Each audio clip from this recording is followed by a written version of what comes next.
Hello and welcome to Atlantic Fellows Conversations. I'm Fionnuala Sweeney.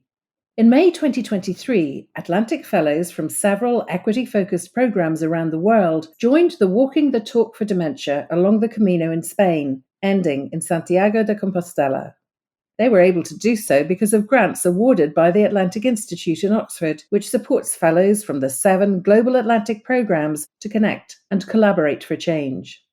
Walking the Talk for Dementia was the brainchild of 3 people, including 2 fellows for equity and brain health, Fernando AGUZZOLI-PERES from Brazil and Clara Dominguez from Santiago de Compostela. They, along with Brazilian Gustavo SAN MARTIN, wanted to organise a conference with a difference, where, over 4 days, people living with dementia, practitioners, researchers, caregivers and Atlantic Fellows walked and talked together to better understand each other's experiences so that collectively they could create change.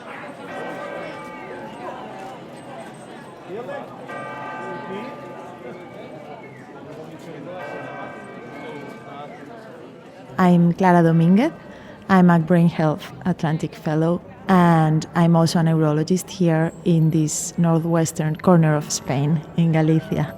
We are here at the end of a wonderful experience, the Walking the Talk for Dementia, 4 days of Camino de Santiago and 2 days of symposium, together with a very good friend and co-fellow, Fernando AGUZZOLI, and also a very good friend and collaborator, Gustavo SAN MARTIN.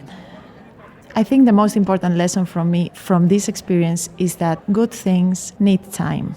People need time to think, to talk, and to work together.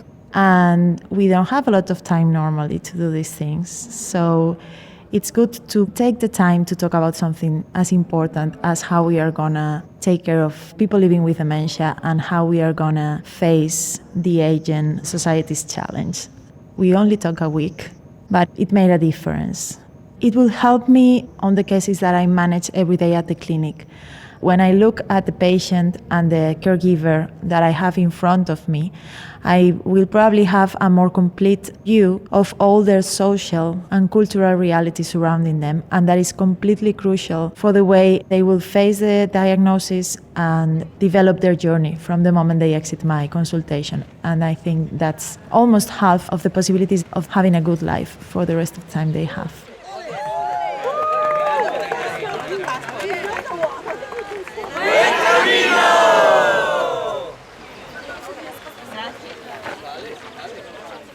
So it's traditional along the Camino to get stamps on a credential that we call the Pilgrim's Passport. And you can get the stamps in bars, pubs, restaurants, but also in the churches.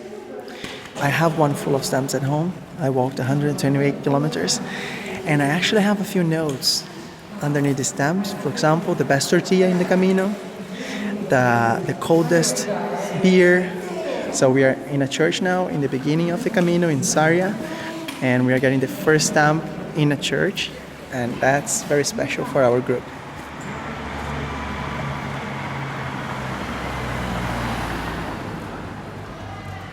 We are in one of my favorite places, in Santiago de Compostela, which is an amazing and beautiful city. I'm Fernando AGUZZOLI-PERES, Atlantic Fellow for Equity in Brain Health. My grandma was a really special person. She taught me so much. Even when she was diagnosed with dementia, which happened 6 years before she died, she lived 6 years with the diagnosis. I had to learn a lot about how to deal with that. I couldn't change the diagnosis, but I had to learn how to make the experience the most pleasant as could be. My grandma always taught me not to lie, for example. Say the truth. It doesn't matter the consequences. On the process of living and progressing with dementia, I perceived the truth bringing bad memories as well. For example, when my grandma was questioning, where is my mother? At first, I thought that was my mission to say the truth. So I was saying and proving to her that her mother was gone. And she would start crying. She would be horrified with the news. And then she would cry because this happened many years ago and she forgot. After a while, I figured out, okay, let's try to make it better. So one day I remember she asked me, where's my mom? And I said, your mom is in the beach. She was surprised and she said, who took her to the beach? Well, her boyfriend. said, she has a boyfriend. I said, yes, she has a boyfriend. Oh, she must be so happy. And she's at the beach because she was very poor. She never had the chance to go to the beach. And when she would ask me, who's paying for this? I would say, you're paying. You gave her the weekend off. And she would be so proud. So knowing that she was happy. There's a train passing by now. This is a train that takes tourists to the old city in Santiago de Compostela, especially kids. So as I was saying, my grandma proved me that it's not about the truth at that moment. It's about the impact of the truth for her. I knew that she was going to be happy with knowing that her mother was fine. This was a therapeutical lie. But this is something that only those who really understand the biography of that person have the right to do. It's not something that you do for someone to sit and to be quiet. The cars are starting to arrive for the Mass. This hotel, San Francisco, is actually a convent for the 13th century, and they have still monks living here, so better to go to the convent garden. It's been a long process of organizing and planning everything for the Walking the Talk. Everything started with my grandma. Then I got Clara, Gustavo, and all of a sudden we were developing this huge project, Walking the Talk for Dementia, that would start with an immersive experience and then a symposium. It's so lovely to see that the first day worked so well. We managed to get around 70 people to come to Santiago de Compostela. We have more than 40 nationalities here from 30 countries. Different Atlantic fellows that are working with dementia, that are living dementia with their parents, with their grandparents.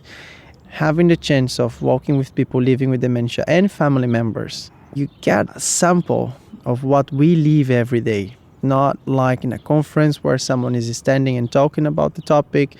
And when I say we, it could be Lori living with dementia or myself as a caregiver. When we started developing the Walking the Talk for Dementia, the first person that I invited to come was Lori. And we're actually here walking the Camino.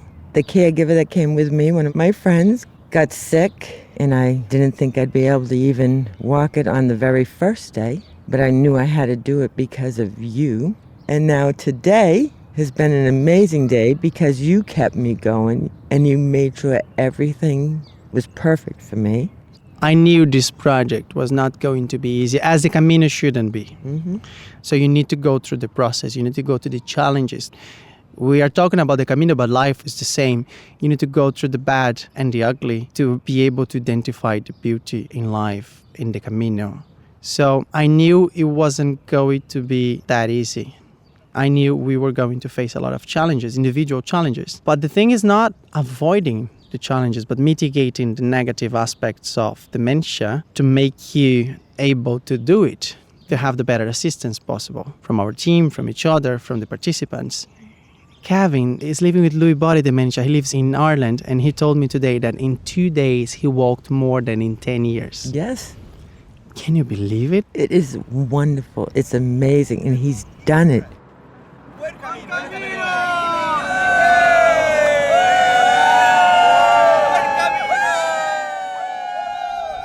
So my name is Angga Dwi Marta. I'm one of the Atlantic Fellows from Indonesia.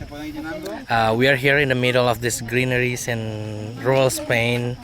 You know, like it's so windy. You can hear birds chirping everywhere. And what I can see is actually the beginning of spring. Like flowers blooming everywhere. And you see farmers, people laughing, they're enjoying themselves. And you know what I think about is just like it's so beautiful here and so peaceful. We are on day 2 of Walking the Talk for Dementia. We've just finished 5 kilometers.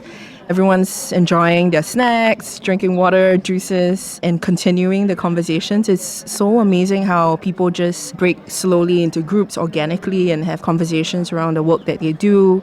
My name is Melissa Chan. I'm from Singapore.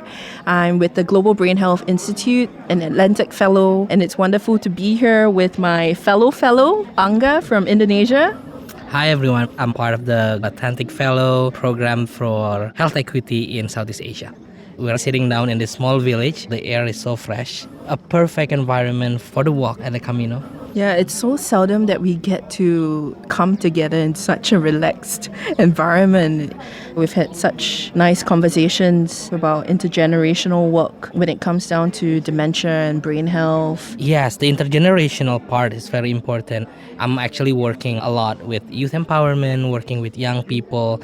It is very important to engage young people in this conversation because they are a large population in our society and they also have a lot of ideas they might be able to bring to the conversation.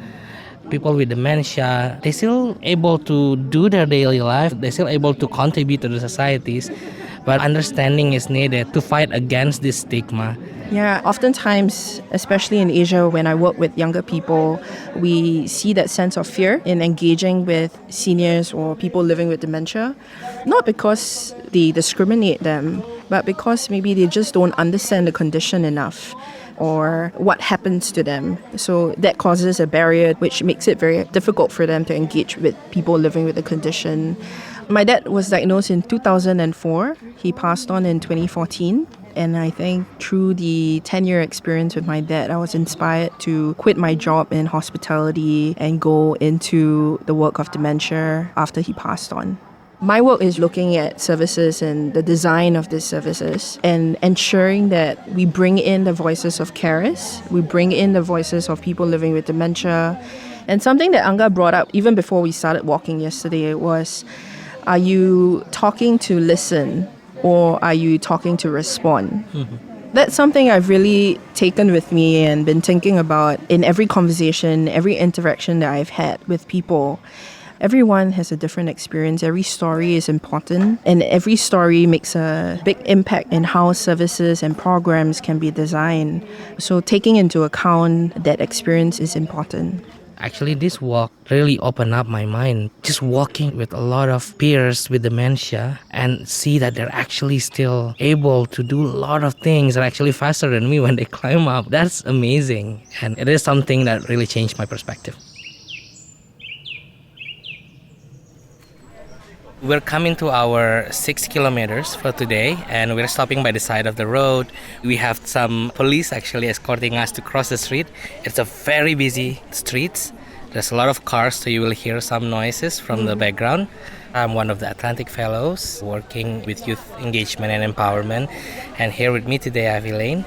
Thank you, Anger. I'm Elaine Matheus. I'm from Brazil. I'm the president of the Brazilian Federation of Alzheimer's Associations. And I think it was on the first day when we were walking together. And it was such a nice and interesting conversation to meet someone really willing into inviting the young generation to work in causes such as this. Because usually when we think about dementia, we think about old people and why bother about old people. So having young people integrating with old people, I think it's critical for changing how the future is for everybody, not only for old people, but especially for those young people, because they're going to grow old, luckily. So that's amazing, the work you do and how you advocate for young people to work with not only old people, but intergenerationally.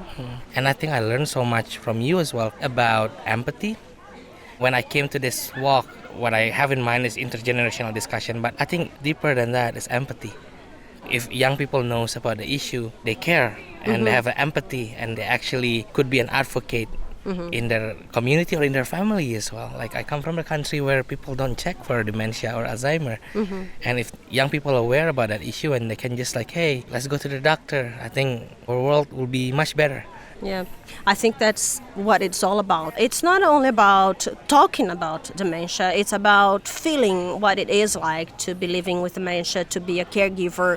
And when you talk to different people, different experiences, you can really somehow put yourself into those person's shoes and realize what is life for them and how can you help them have a better living and quality in life. Yes, and now we need to cross the street. We only have a police for a short second, so see you later. Yeah.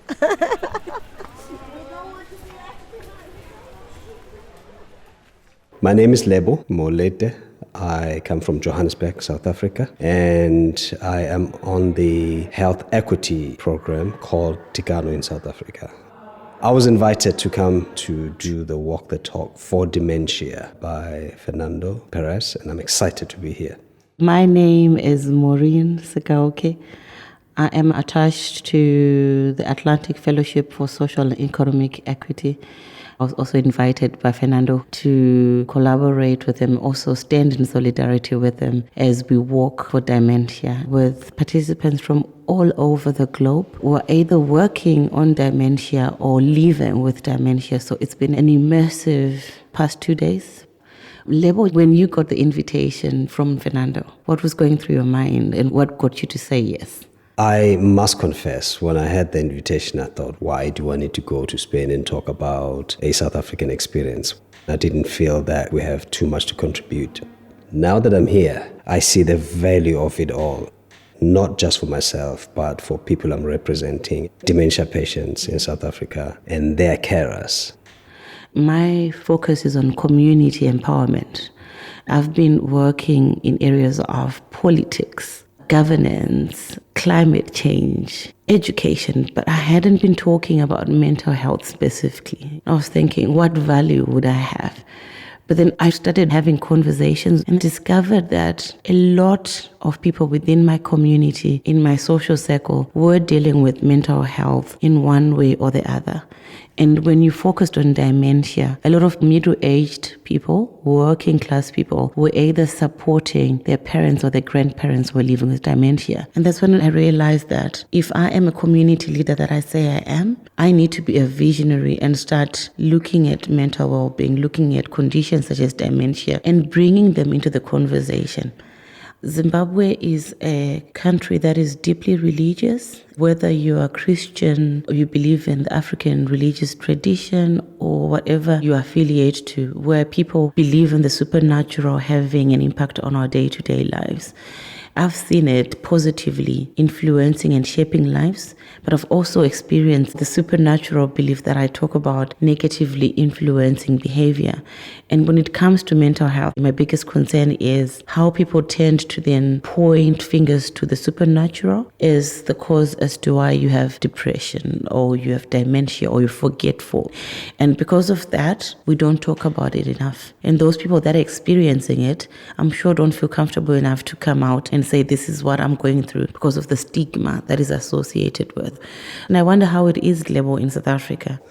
I had known about dementia to some extent, but a year ago, my dad was diagnosed with dementia. So I decided from that day on that I want to learn about dementia and everything there is to learn about it.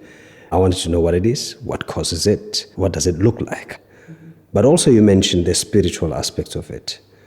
Those could be very difficult to navigate and manage. For instance, I know part of my family decided very early on they will go and seek help at church and in some cases a traditional healer.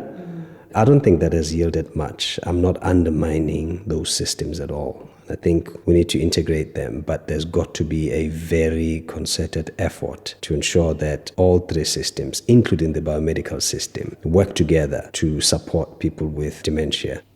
For me, my activism with community now looks at breaking down the social aspects. And one way of starting is talking about dementia, demystifying what our cultural beliefs are that might impede you getting an early diagnosis, or that might impede you from properly supporting a relative, a sister, a brother, or a mother going through the same process. So I feel one way to bring the walls down is to have testimonies of people who've actually had early diagnosis and are living their life to the fullest given the circumstances. I got inspired by Peter's story. Peter's from Singapore. He is 63 and he got diagnosed when he was 61, and that's quite early according to dementia. It's early onset dementia. When I got told that he had dementia, I wouldn't have said he did because I could see him taking in nature, walking with us, exchanging kisses with his beautiful wife, Yvonne. He was living what I looked at as a normal life. So I thought it's possible. So how more effective would it be to have testimonies of people living with dementia to inspire people to come out and break down the stigma that surrounds dementia? Where we come from, what do you think? True.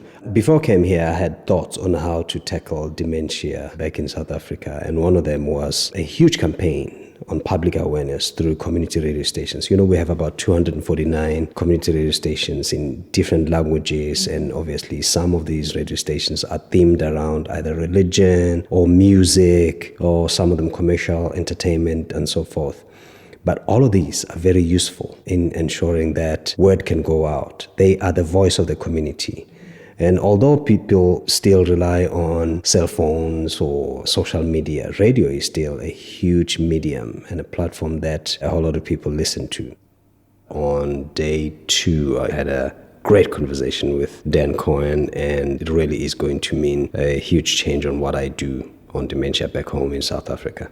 Music has been one of the main activities that we do in South Africa, but I've never thought about incorporating it in our interventions. But since I met Dan, I have now gotten an even greater impetus to integrate music in my dementia interventions in South Africa. And now I'll hand over to Dan. I'm Dan Cohen. I'm from New York. It turns out music is underutilized as a way to improve the quality of life of people with dementia. Right to Music is the theme and the name of my entity. I've also founded Music in Memory, which is a protocol for a large-scale adoption of personal music. If you totally customize music for each person, reconnect them with the music that is core to their life experience and has meaning to them, then it'll help them stay connected with the parts of the brain that are not affected by the disease. Hearing is the last sense to go, and between that and the fact that the brain does not deteriorate in its ability to gain pleasure and enjoyment and stay engaged and connected with others, all these things are facilitated with music. That's a gift that we want to take advantage of more. Dan is right. We have emerged recently from apartheid, and I remember that when I was young, we used music, and this is singing, dancing, playing music, when it was very difficult. We should have been a hugely traumatized nation through apartheid, but we use music to help us cope throughout. We sing when a child is born, when there's a death, when we're happy or when we're sad. We didn't see it as therapy, but it is. When I listened to Dan, I thought, yes, that's correct. It is therapeutic. So I love what Dan does because he has actually formalized music as non-pharmaceutical therapy for dementia in particular. So as I was listening, I thought, that's what I need to do, formalize music in the interventions that I want to do in dementia. And what I'm learning from what Dan has done is that music has got to be personalized. Each person will have their own, for lack of a better word, playlist. That's one. But also, I am thinking of getting together dementia patients, 10 or so in a room, and play music that will be common to them, but integrate dance and get them to talk about how they feel. And I'm thinking, I have a dad who lives with dementia. He's not a very happy man. Yes, gets sufficient medication, gets to walk about, but I think that's probably one element that's missing. And again, I am going to make it my personal business to ensure that I get music in his therapy and expand it beyond just at home to other people.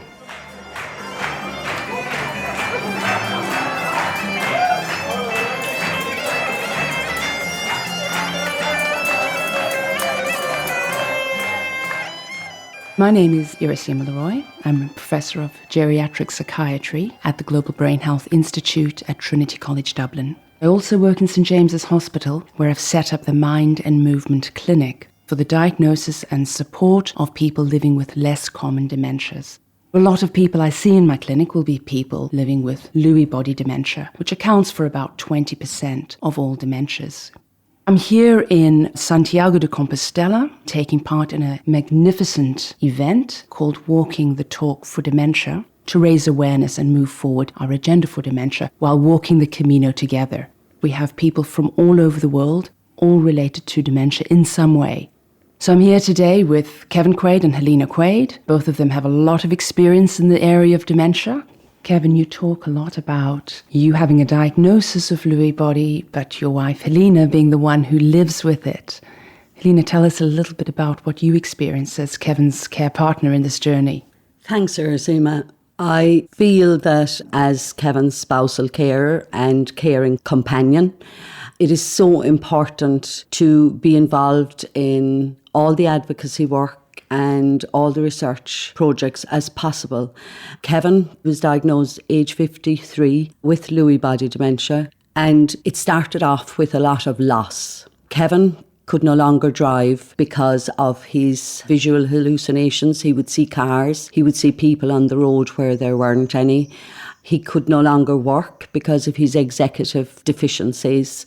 So there was a lot of adapting to this new normal, a lot of trying to understand the anticipatory grief that came with such a diagnosis, and the transition was tough.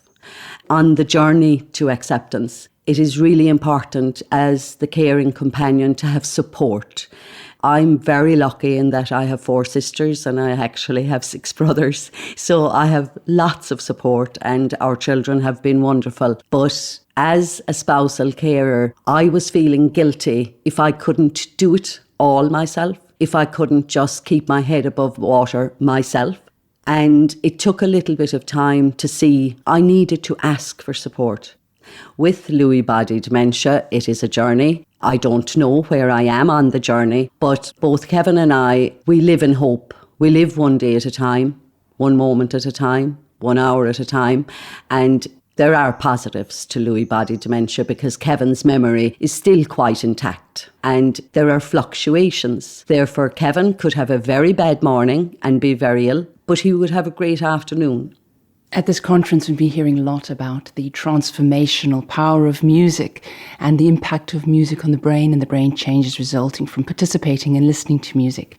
Yes, I see it with Kevin, and Kevin was a DJ at one point. Therefore, it really has a huge impact on our lives.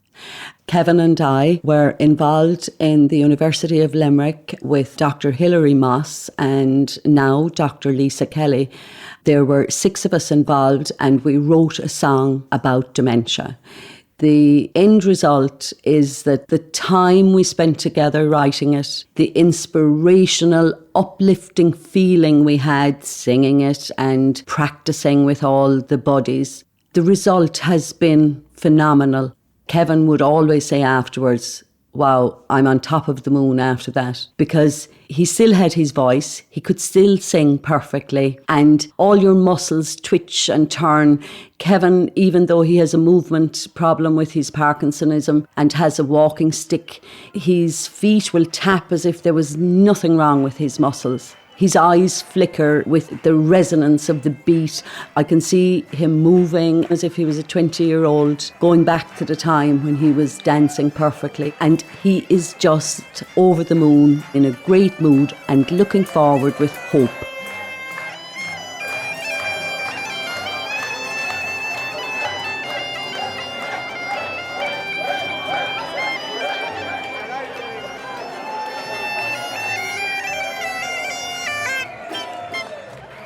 Walking the Talk for Dementia continues in episode 2.